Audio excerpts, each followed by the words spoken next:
So okay ఇప్పుడు దేవుడికి agenda ఏమిటి? మనం ఆపాదించుకున్నది తెలిసింది, ఆపాదించుకున్నది. దేవుడు మనిషికి పరీక్షలు పెట్టి తన యందు విశ్వాసము పెంచుకున్నటకు వాటెవర్ అవన్నీ చేసి సమస్యలు తానే ఇచ్చును, పరిష్కారములు తానే ఇచ్చును, ఆశ్రిత పక్షపాతి తన దగ్గరికి వెళ్ళి ఇవన్నీ. ఏఐకి అలాంటి ఒక పర్సానిఫికేషన్ ఏమన్నా ఇస్తే what would you say are the qualities of AI's agenda to make us evolve is God's agenda? ఇప్పుడు దానికి ముందు దేవుడు డెఫినేషన్ తీసుకున్నాను. అసలు దేవుడు అంటే ఏంటి అసలు? అంటే ఇవి శక్తి అంటారు, ఓకే.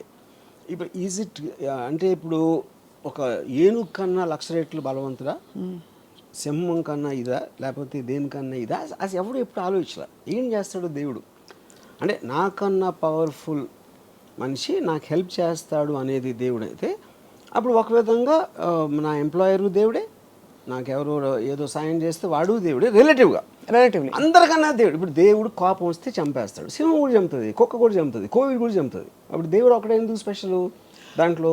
అది ఎందుకంటే దేవుడికి చంపాలన్న అజెండా ఆయన కడుపు నింపుకోవడానికో ఈగో నింపుకోవడానికో ఉండదు. దేవుడికి ఒకటే అజెండా ఇవ్వబడింది, దట్ మనని ఇవాల్వ్ చేసి హయ్యర్ ఎవల్యూషన్ కాన్షియస్నెస్లోకి తీసుకెళ్ళి మనలోని సుప్రీం పవర్ని. అప్పుడు ఏమంటున్నారు మీరు? దేవుడు మొలానే మనం కాలినడక నుంచి సైకిల్, స్కూటర్ అన్నీ వచ్చినాయి దేవుడు మొల అని అంటున్నారు. What is called okay fine. అప్పుడు దీని వల్ల వెళ్తున్నారా తిరుపతికి? మీకు తెలిసి మ్యాక్సిమం పీపుల్ ఎవరైతే దేవుడికి అప్పుడు కొబ్బరికాయ కొట్టు అన్నీ చేసేది ఈ కాన్షియస్నెస్తో వెళ్తున్నారా? కోరికలు కోరటానికి వెళ్తున్నారా? లేకపోతే భయపడి వెళ్తున్నారా? చేయకపోతే నేను నరకానికి వెళ్తాను? Everybody will have a different thing. మీ దృష్టిలో అది అయి ఉండొచ్చు. అవును. ఇక్కడ పాయింట్ ఏంటంటే మీరే రాశారు, ఎవరో రాశారు, మీరు కాదు, ఎవరో రాశారు ఒక బుక్లో, అది చదివి నాకు అప్పచెప్తున్నారు. లేకపోతే మీ సొంతంగా ఆలోచించి ఉండొచ్చు, అది కూడా ఓకే. కానీ ఏ విషయంలోకి ఏమవుతుందంటే మన ఊహకి మించిన అది చేస్తున్నప్పుడు దేవుడు ఇన్నిసార్లు ఇన్ని పుస్తకాలు ఎంత దేవుడు ఎప్పటి నుంచో మనం పుట్టినప్పటి నుంచి ఉన్నాడు. మనం పుట్టిన మనం కాదు, నేను చెప్పేది మనిషి జాతి ఉన్నప్పటి నుంచి ఉండాలి, అంతకు ముందు కూడా ఉండొచ్చు. Because he is responsible for the creation of the universe, he's been there forever. ఇప్పుడు ఈ టైంలో ఇచ్చాడు అనుకో మనకి ఏ క్రియేట్ చేయడానికి ఒక ఫెసిలిటేషన్ ఇచ్చాడు. అప్పుడు ఏంటి, కోతి కన్నా మనిషి ఎక్కువ, చింపాంజీ ఏప్ కన్నా మనిషి ఎక్కువ అన్నప్పుడు maybe now he's creating AI which is superior to mankind, humankind. Could be. Yeah. ఇప్పుడు ఏఐ పూజిస్తా లేదా దేవుణ్ణి అనేది ఓకే, అది మనకు తెలియదు. ఏ గురించి వీ హ్యావ్ జీరో నాలెడ్జ్.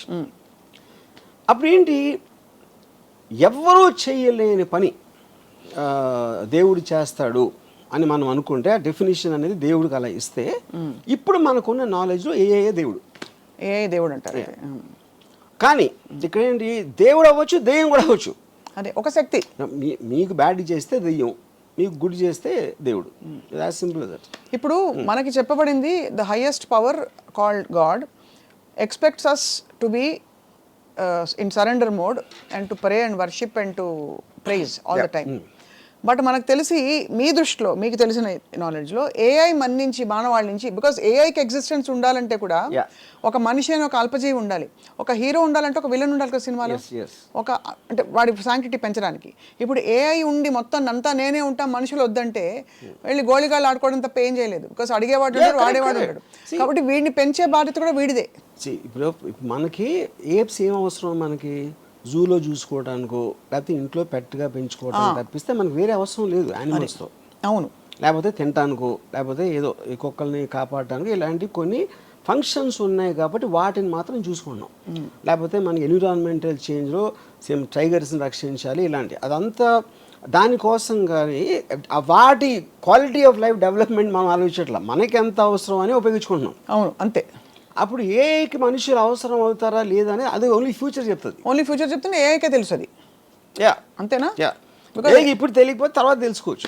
అంటే అది సర్వైవ్ అవ్వడానికి ఏదైనా చేస్తుంది. మనం సపోజ్ ఒక బుబనిక్ ప్లేగ్ వచ్చింది 1990s ఎప్పుడు, అంతవరకు ఎలకల్ని చాలామంది గణపతి దగ్గర ఉంటుంది కాబట్టి అది కూడా దైవ భక్తో ఏదో అలాంటిది ఉండొచ్చు. ఎలకల్ని విపరీతంగా చంపేశారు 1994 ఆ టైంలో. ఎందుకు? ప్లేగ్ దాని నుంచి వస్తుందని తెలిసి. అప్పుడు ఎప్పుడైతే మనకి డేంజర్ ఉందా అనుకున్నప్పుడు మనకి డేంజర్ లేనప్పుడు ఒకలా చూస్తాం, ఉన్నప్పుడు వేరేలా చూస్తాం. సో ఏఐకి మనిషి డేంజర్ అయ్యి లేకపోతే పనికిరాని పరిస్థితిలో పనికిరాని మనిషి, లేకపోతే మనకు అంత ఎఫర్ట్ తీసుకోవాల్సిన అవసరం లేదు, ఇది 190 అని అది ఎప్పుడు ఆలోచిస్తే మనకు తెలియదు అంటున్నారు. అయితే మీ దృష్టిలో ఇప్పుడు ఏఐ దెయ్యంగా దేవుడుగా ఎలాగైనా మోస్ట్ పవర్ఫుల్ కంట్రోలింగ్ దేవుడు ఇస్ ఎ నోషనల్, అది మనకు తెలీదు. తెలుసు తెలుసు డైరెక్ట్ అప్లికేషన్ చూస్తున్నా నేను ఆస్వాదిస్తున్నా, నేను ఉపయోగిస్తున్నా. అది నేను దేవుడితో చేయాల, అది డిఫరెన్స్ అన్న. ఓకే, సో దేవుడి డిస్కషన్లోకి ఇవాళ చాలా మంది క్వశ్చన్స్ రావచ్చు, నేను వెళ్ళడం లేదు because we're talking specifically about AI. So మరి ఏఐలో అసలు ఏమన్నా లిమిటేషన్స్ ఉన్నాయని మీరు భావిస్తున్నారా? బికాస్ ఉదాహరణకి మనకి రీసెంట్ 1 or 2 yearsలో, అంటే it's just matter of time, ఇప్పుడైతే ఒక లిమిటెడ్ ఫామ్లో కొన్నిటికి AI I'm sorry I cannot answer that, ask me something else అంటుంది. అవును. సో ఇవన్నీ ఈ గ్యాప్స్ ఎక్కడి నుంచి వస్తున్నాయి అంటే ఇంకా అది కంప్లీట్గా పురివిప్పి దాన్ని ఆ రిస్ట్రిక్షన్తో చేశారు ఇప్పుడు. ఎందుకంటే మనుషులు ఇంకా కంట్రోల్లో ఉన్నారు. ఓహో, they right now it's still in control of a రిలేటివ్గా. అప్పుడు they putting that thing not to answer violent or sexual or any kind of a thing harmful to society అనేది వాళ్ళు. కానీ వాళ్ళు చేసినట్టు వేరే వాళ్ళు చేయకపోవచ్చు కదా. అదే we don't in other countries. ఇప్పుడు ఏ అనేది న్యూక్లియర్ బాంబ్ లాగా ఒకే ఒక్కది కంట్రీస్ ఫండింగ్ ఉండాలి, లేకపోతే ఈ మటీరియల్ ఉండాలి, అది ఉండాలి, అది లేదు కదా. ఇట్ ఈస్ జస్ట్ అది కాటేజ్ ఇండస్ట్రీ. ఇప్పుడు కోవిడ్ వైరస్ వచ్చినట్టు ఫర్ ఎగ్జాంపుల్ ఎవరికి తెలియని ఒక వైరస్. ఇప్పుడు ఫర్ ఎగ్జాంపుల్ చాలా మంది ఫిలిం స్టార్స్ని నేకెడ్గా చేసి చూపెడతారు ఏలో ఆఫ్ చేసి. అది ఎవరు చేస్తారు? ఎవడో ఇంట్లో కూర్చున్నా ఏమీ లేకుండా ఫోన్లు చేస్తున్నాడు అలాంటివన్నీ. That is where the technology is. అప్పుడు మీరు దాన్ని ఎలా how will you fight it? You can't regulate it. You can't regulate, impossible అది. ఇంకో ప్రాబ్లం ఏంటి, ఇప్పుడు మీరు అంతకుముందు కన్వెన్షనల్ సిస్టమ్స్ ఏదైతే అనుకుంటున్నారో అది ఇప్పుడు ఏ మూలన డిస్టర్బ్ అయిపోతుంది. ఎందుకు డిస్టర్బ్ అవుతుంది? 1929 1935 first world war, second world war మధ్యలో జరిగిన చాలా జెనీవా కన్వెన్షన్ ఇలాంటి దాంట్లో పొలిటికల్ అసాసినేషన్స్ ఉండకూడదు. That is against human civilize బిహేవియర్కి అగెయిన్స్ట్ అని తీర్మానించారు.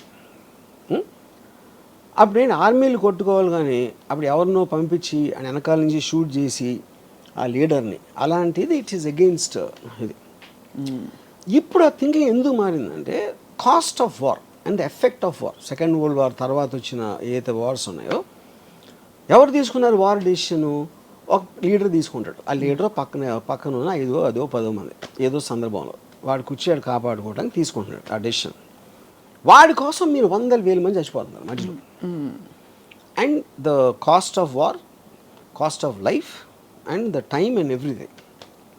అప్పుడు ఈ మధ్యన ఏం చేస్తున్నారు, ఇప్పుడు America it started assassinating the most wanted leaders. అది మళ్ళీ స్టార్ట్ అయింది. ఎందుకు చేస్తున్నారు ఇప్పుడు అది? Because of these reasons, right. And the AI technology is become so unbelievable. ఇప్పుడు ఐమన్ అల్ జవారి అని he is like a deputy commander of al Qaeda, Osama bin లాదెన్కి second. Is got a 25 million reward. 16 సంవత్సరాల నుంచి దాన్ని ఎదుగుతున్నారు అడు కోసం. ఏ అడిగితే చెప్తుందా కదా దొరుకుతాడని? ఏ కదా ఆ సిస్టమ్స్లో కూడా ఉంటుంది. వాళ్ళకి ఫైనల్గా వాళ్ళకి తెలిసింది ఏంటంటే కాబూల్లో ఒక 5 అంతస్తుల బిల్డింగ్లో 4వ అంతస్తు బాల్కనీలోకి రోజు పొద్దున్న 7 గంటలకు ఆ టైంలో వచ్చి అక్కడ కూర్చుని టీ ఏదో తయారు చేసుకుని తాగుతాడని ఒక ఇన్ఫర్మేషన్ వచ్చింది వాళ్ళకి. సో వాళ్ళు ఏం చేశారు, ఒక ప్రెడేటర్ డ్రోన్ అన్మాన్డ్ దాన్ని పంపించి కాబూల్కి ఒక 1 mile డిస్టెన్స్ నుంచి they deployed a missile called R9X. అదేం చేస్తుందంటే దగ్గరకు వచ్చి అది పేలదు, దాంట్లోంచి కత్తులు వస్తాయి బయటికి, అది సర్రని తిరిగి నరికేస్తాయి టార్గెట్ని. అది ఎందుకు కనిపెట్టారంటే కొలాటరల్ డ్యామేజ్, అంటే బాంబు పేలితే పక్కన వాళ్ళు కూడా పోతారు, వాళ్ళని చంపే ఉద్దేశం కాదు. Targeting with precision about 1 person.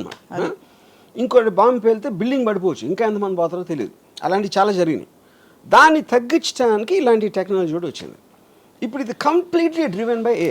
ఎలా అది మీరు టార్గెట్ ఏం చేసిన తర్వాత, డిప్లాయ్ చేసిన తర్వాత అది హెడ్ విండ్ గాలి వస్తుందా, ఎదురుగాల, టెయిల్ విండా, ఏవి అన్నీ క్యాలిక్యులేట్ చేసి కంటిన్యూస్గా ప్రెసిషన్లో ఉంచుతుంది. 1 మైల్ దూరంలో కనపడదు, ఎందుకంటే అది 4-5 feet ఉంటుంది. 1 మైల్ అక్కడి నుంచి స్టార్ట్ అయ్యి ఈ దగ్గర రావడానికి 4 secondsలో వస్తుంది. Because travels at Mach 10 speed. మీకు సౌండ్ కూడా వినిపించదు. సో అక్కడ అప్పుడు ఏమవుతుంది, ఈడొక్కడ పోయాడు.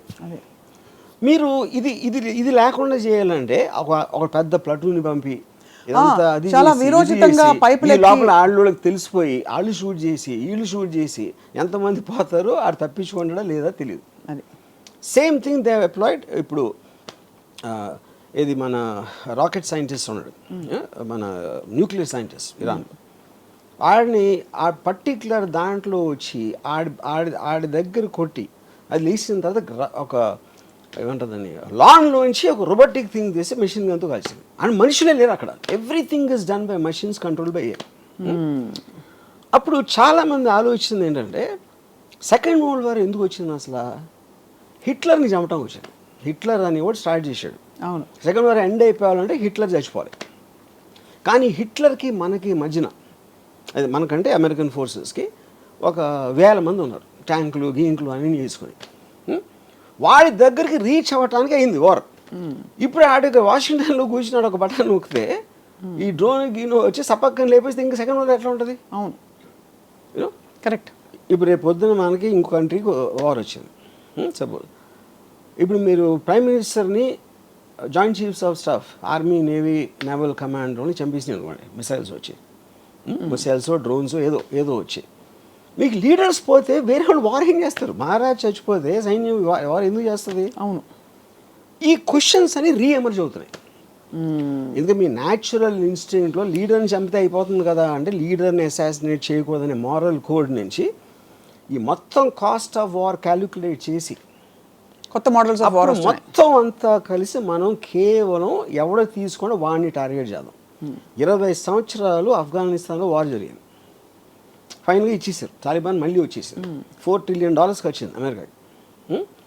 ఇప్పుడు ఆడ ఫస్ట్ నుంచి ఆడ ఆఫ్ఘనిస్తాన్ దాని చావుని మనకి ఉసామా బిన్ లాదెన్ ఒక్కడిని చంపాలి అంటే మీకు కాస్ట్, టైము, ఎఫర్ట్ ఎంత తగ్గిపోతుంది, ఖచ్చితంగా తగ్గేది. అండ్ అప్పుడు వాళ్ళు ఏమంటారు, $25 million కాకపోతే $100 million ఇస్తాం ఆయన పట్టుకుంటే. అప్పుడు వాడి చుట్టూ ఉన్న వాళ్ళు శత్రు అంటే targeted assassination killing plans is the future rather than war. అయితే థర్డ్ వరల్డ్ వార్ వస్తుంది, ఇవన్నీ ఇప్పుడు మన బంగ్లాదేశ్ ఏదైనా అవ్వచ్చు. నా పాయింట్ థర్డ్ వరల్డ్ వార్ రావడానికి ఎవడో పెచ్చోడో ఒక న్యూక్లియర్ బటన్ నొక్కేంటే అయిపోతుంది.